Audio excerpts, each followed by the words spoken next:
فاطمہ کہے، رضیہ کہے، شبنم و فرزانہ اسلامی شریعت کے نام.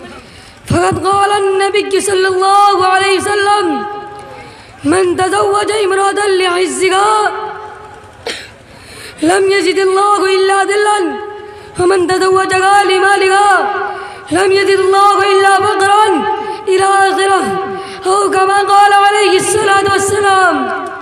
صدر محترم اور کرامی قدر سامعین کرام، اس وقت میرا موضوع سخن ہمارے معاشرے کا وہ ناسور گئے جس نے زندگی کی بنیادوں کو ہلا کر رکھ دیا گئے، سینکڑوں ہزاروں گھروں کو تباہ و برباد کر رکھ دیا گئے، اور کتنے ہی جذبات کو مسل کر رکھ دیا گئے.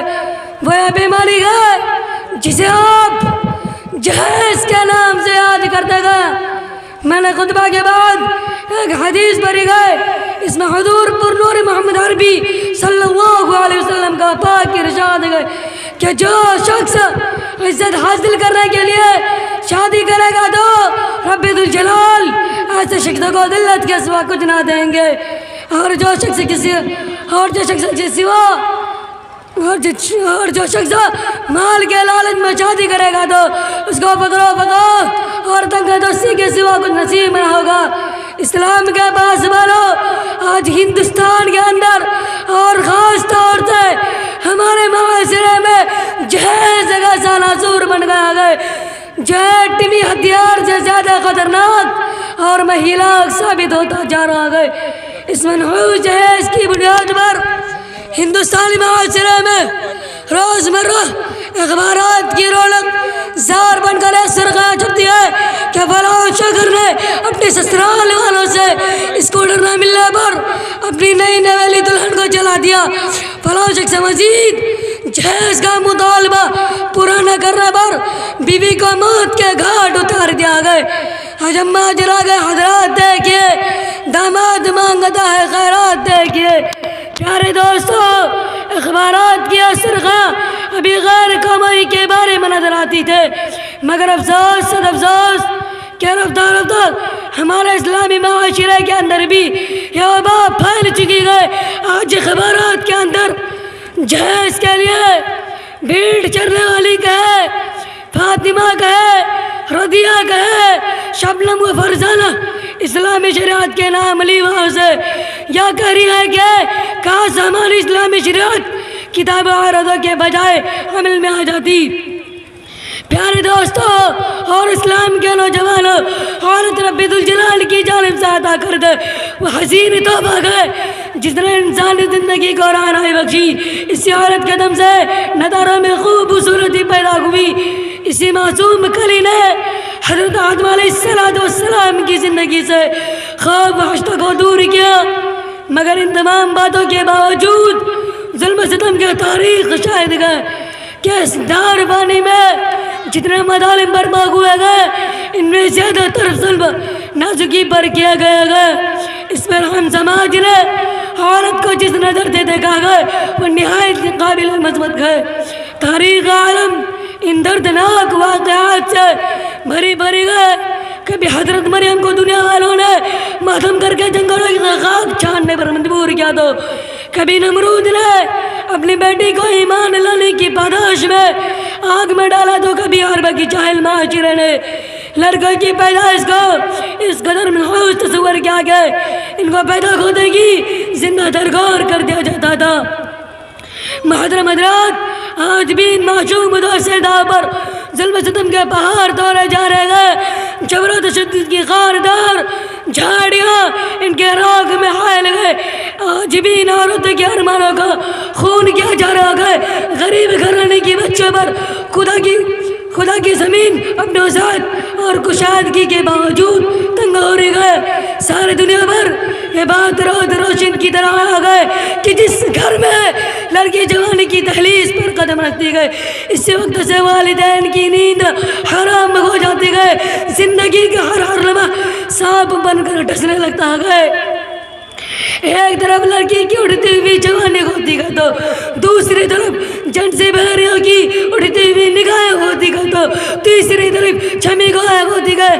والدین اس گلاب کے پھول کو سجانے کے لیے جب کسی لڑکے کی تلاش کرتے گئے تو جہیز کے مطالبات ان کے ارادوں کو وہی مسمار کر دیتے گئے.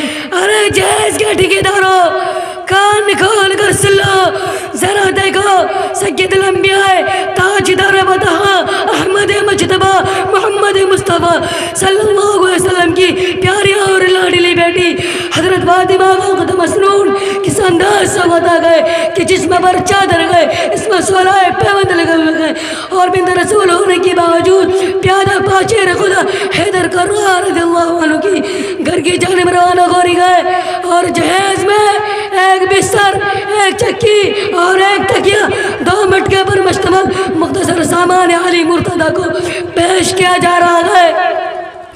آج ہم یہ کہتے ہیں کہ ہمارا بیٹا ڈاکٹر گئے, ہمارا بیٹا انجینئر گئے, ہمارا بیٹا پائلٹ گئے, ہمارا بیٹا گریجویٹ گئے, ہمارا بیٹا ٹیلی فون آپریٹر گئے, ہمارا بیٹا سعودی عرب میں رہتا گئے. اس لیے جہیز میں جہاز چاہیے. ارے اولاد پیدا کر کے جہیز کی تمنا کرنے والوں کان کھول کر سن لو, اگر تمہارا بیٹا ڈاکٹر ہے تو حضرت علی امیر المومنین تھے, اگر تمہارا بیٹا انجینئر ہے تو حضرت علی مجاہد تھے, اگر تمہارا بیٹا پائلٹ ہے تو حضرت علی خلیفہ رسول تھے, اگر تمہارا بیٹا ٹیلی فون آپریٹر ہے تو حضرت علی فاتح خیبر تھے, اگر تمہارا بیٹا گریجویٹ ٹیلی فون آپریٹر ہے تو حضرت علی فاتح خیبر تھے, اگر تمہارا بیٹا پیغرہ سیاست ہے تو حضرت علی پیغرہ ولایت تھے. حضرات آئیے ہم سب مل کر اس بات کا عہدہ کریں اس جہیز جیسے ملعون رسم کے مٹا کر تم لیں گے یا سنگ کرو جو خیل گئے رشتے ہٹا کر تم لیں گے. ہم پھول بھی ہیں تلوار بھی گئے بادل کو مٹا کر تم لیں گے. وما علینا الا البلاغ. ماشاءاللہ ماشاءاللہ.